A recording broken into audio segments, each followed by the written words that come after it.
වහන්සේගේ නාමයෙන් ඔබ සියලු දෙනාම නැවත වාරයක් ආදරෙන් පිළිගන්නවා මාගේ දේව දරුවනේ. අද මම හිතුවා ඔබලත් එක්ක යම් පණිවිඩයක් යම් දෙයක් ඔබලත් එක්ක කතා කළ යුතුයි කියලා. මේ කාලවල හැමෝම කතා කරනවා කොරෝනා COVID-19 කියා දේවල් කතා කරනවා.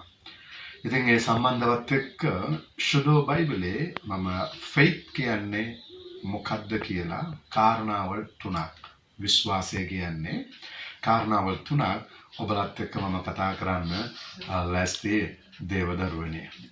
ඒකෙන් ශුද්ධ බයිබලයේ මම ඔබට කතා කරන අවස්ථාවේ දෙවෙනි කොරින්ති 5 වෙනි පරිච්ඡේදයේ 6 වෙනි 7 වෙනි වචනය. දෙවෙනි කොරින්ති 5 වෙනි පරිච්ඡේදයේ 6 සහ 7.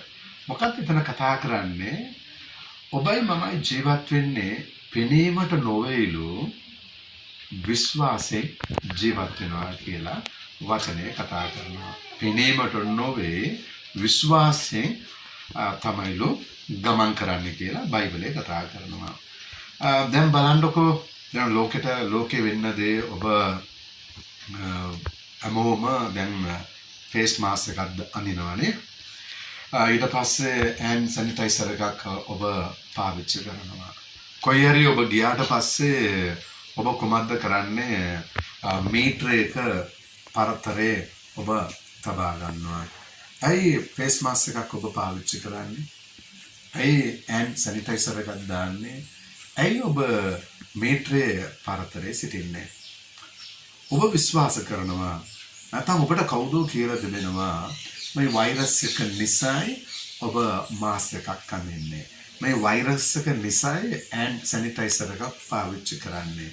මෙතන වෛරස් එකක් තිබෙනවා. ඒ නිසා ඔබ මීටරේ පරතරේ ඔබ බොහෝ අවස්ථාවල සිටින්නේ.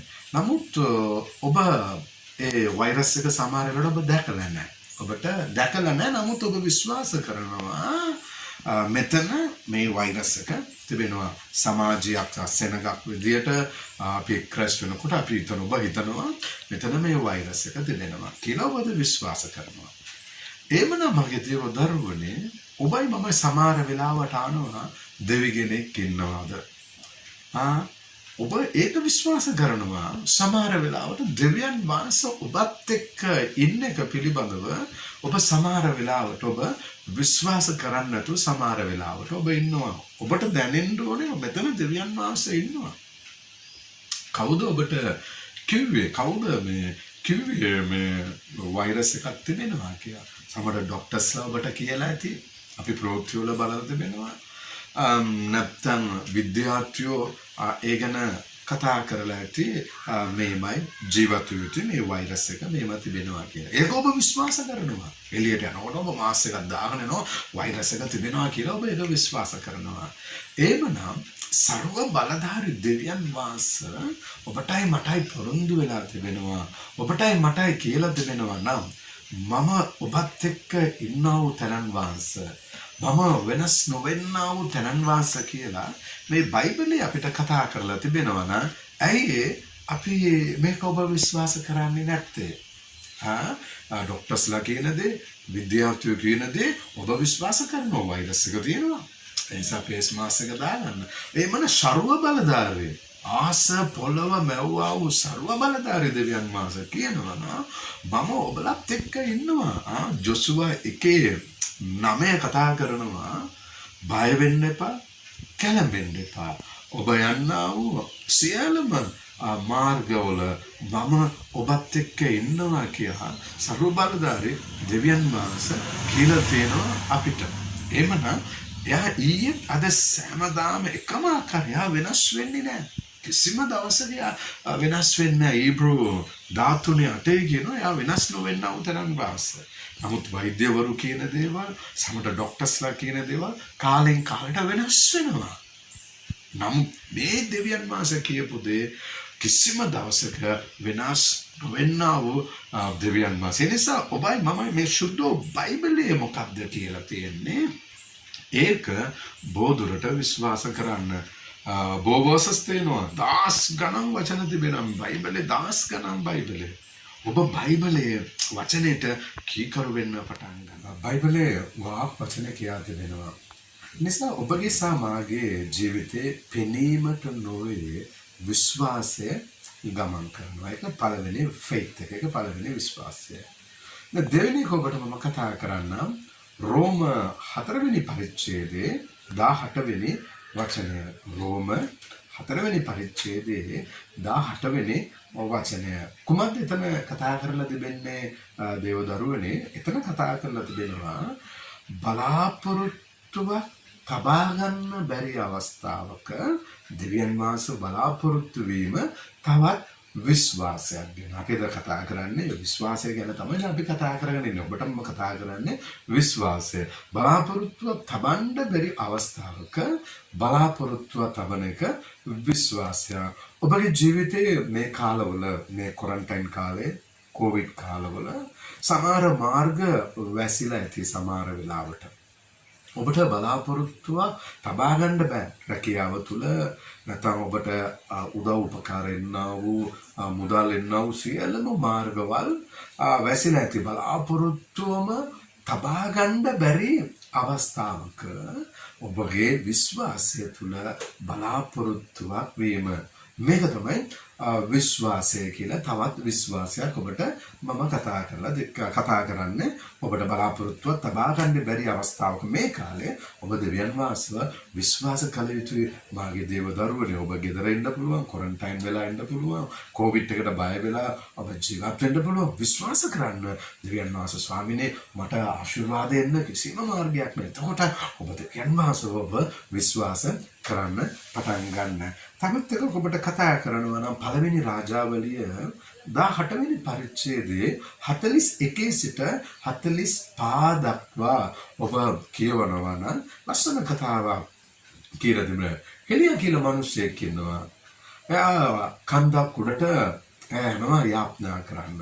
ඒ අවස්ථාවේ තමාගේ සේවකයාට කියනවා වර්ෂාවක් එනවද කියලා මුහුදට ගිහිල්ලා බලලා එන්න කියලා කියනවා. එතකොට 43 වෙනි වචනය දේවදාසයා එක වචනයක් එලියාට ප්‍රකාශ කරනවා කිසිම දෙයක් නැත. කිසිම දෙයක් නැත. දැන් තුන්වෙනි විශ්වාසය ඔබ කොයි මොහොතේද ඔබ තබාගත යුතුයි කිව්වා ඔබගේ ජීවිතේ කිසිම දෙයක් නැත කියන ස්ථානය තුල ඔබ ජීවත් වෙනවා. ඔබගේ ජීවිතේ කිසිම දෙයක් නැහැ. එමනම් ඒ අවස්ථාවේ දෙවියන් වහන්සේගේ දාසයා කියනවා එමනම් ඔබ අත්පාරක් මුහුදට ගිහිල්ලා නැවත ඔබ බලන අත්පාරක් බලන්න කියලා කියනවා. ඔබගේ හතේ මුදල් නැහැ, ඔබගේ බැංක් account එක empty වෙන්න පුළුවන්, ඔබට ආශිර්වාද එන්න මාර්ගයක් නැහැ, කිසිම දෙයක් නැහැ. තමයි ඔබගේ කුස්සියේ පවා කිසිම දෙයක් නැහැ. ඔබගේ purse එක empty වෙලා කිසිම දෙයක් නැහැ කියන පිළිතුර ඔබගේ අවස්ථාවල ඔබ කතා කරනවා ඇති. එතකොට දෙවියන් වහන්සේගේ මිනිස්සයා කියනවා හත්පාරක් ගිහිල්ලා බලන්න. මේක හමාරු කතාවක් නේ. සමහර වෙලාවට ඔබ හදායිරීමක් වෙනවා. හත්පාරක් කොහොමද ගිහිල්ලා බලන්නේ? අන්න මෙතන තමයි මෙයාගේ විශ්වාසය. මෙයා හතරියම නෑ. මෙයාගේ හැදහිල්ල, මෙයාගේ විශ්වාසය කිසිම දවසක එයා අත්තරින පලන් ගිහිල්ලා එනවා නෑ. ආයි පාරක් එනවා නෑ. එයා අන්තිම දක්වා යනවා. හත්වෙනි පාර මෙයා ගිහිල්ලා බලන අවස්ථාවේ බයිබලයේ කියනවා කුඩා වලාකුළා අන්න නැගිටින්න පටන් ගන්නවා. හාලෙලූයා. ඔබගේ මාගේ ජීවිතේ මේ කුඩා වලාකුළා කුඩා දෙයක් ඔබට පේනවා නම් බයිබලයේ කියනවා කුඩා වලාකුළ විශාල වර්ෂාවක් ගෙනල්ලා ආශිර්වාදයක් දුන්නා කියා. එමනම් මගේ දේව දරුවනේ කුඩා දෙයක් මගේ ජීවිතේ දෙවියන් වහන්සේ පෙන්වන්න කරන්න ලෑස්ති කුඩා දෙයක් ඔබට පේනවා නම් දෙවියන් වහන්සේ අනිවාර්යයෙන්ම ඔබව දෙවියන් වහන්සේ ආශිර්වාද කරනවායි මගේ දේව සහෝදර සහෝදරියනේ. ඒ නිසා මේ කාලේ ඔබ නිවාස වලට ඉන්නව ජීවත් වෙනවා මේ කාලේ වල ඔබ දෙවියන් වහන්සේව විශ්වාස කරන්න. එහෙමනම් දේව දරුවනේ ශ්‍රී ලංකා දේශයේ සිට මම ඔබව ආශිර්වාද කරන්න. ඔබ ලෝකේ කොයි රටක අද ජීවත් වුණත් කොයි දේශය තුලසිතිය ශ්‍රී ලංකා දේශයේ ලෝභීම සභාව හරහා ඔබව ආශිර්වාද කරන්න උලැස්ති. එවනම් මම ඔබ ගැන යාඥා කරන්න. ශුද්ධෝදේ පියාණනි. යේසුස් වහන්සේගේ නාමයෙන් මුළු ලෝකෙම මේ වචන අසන්නා වූ සියලුම දේව දරුවෝ ගැන යාඥා කරනවා. මේ කොවිඩ් එක නිසා, මේ වසංගත රෝගය නිසා අද බය වෙලා ජීවත් වෙනවා. නමුත් ඔබව මේගොල්ලෝ විශ්වාස කරන්න උදව් කරන්න. අපි පෙනීමට නොවේ ඇවිදින්නේ ස්වාමීනි. අපි ගමන් කරන්නේ විශ්වාසයෙන්. හාලෙලූයා. එවනම් මේ අසන්නා වූ සියලුම දරුවෝ ආශිර්වාද කරන්න. මේ මොහොතේ මම යාඥා කරනවා ස්වාමීනි, මේ කොවිඩ් එකට ඉක්මනේ එන්නතක් හොයාගෙන මේ මිනිස්සු බේරෙන්න තරමට දෙවියන් වහන්සේ උදව් උපකාර කරන්න. විනාශ වෙලා යනා වූ ජීවිතේ නැවත රැකවරණයක් ලබා දෙන්න. ස්වාමීනි, මේකට ඉක්මනින් ලෝකෙට එන්නතක් පැමිණෙන පිණිස මම යාඥා කරන්නේ යේසුස් වහන්සේගේ නාමයේ දෙවි පියාණනි. ආමේන්. ආමේන්. එවනම් දේව දරුවනේ, අදත් ඔබලත් එක්ක කතා කරන්න දෙවියන් වහන්සේ මට අවස්ථාවක් දුන්නා. එවනම් දෙවියන් වහන්සේ ඔබ සියලු දෙනාම ආශිර්වාද කරයි. May God bless you.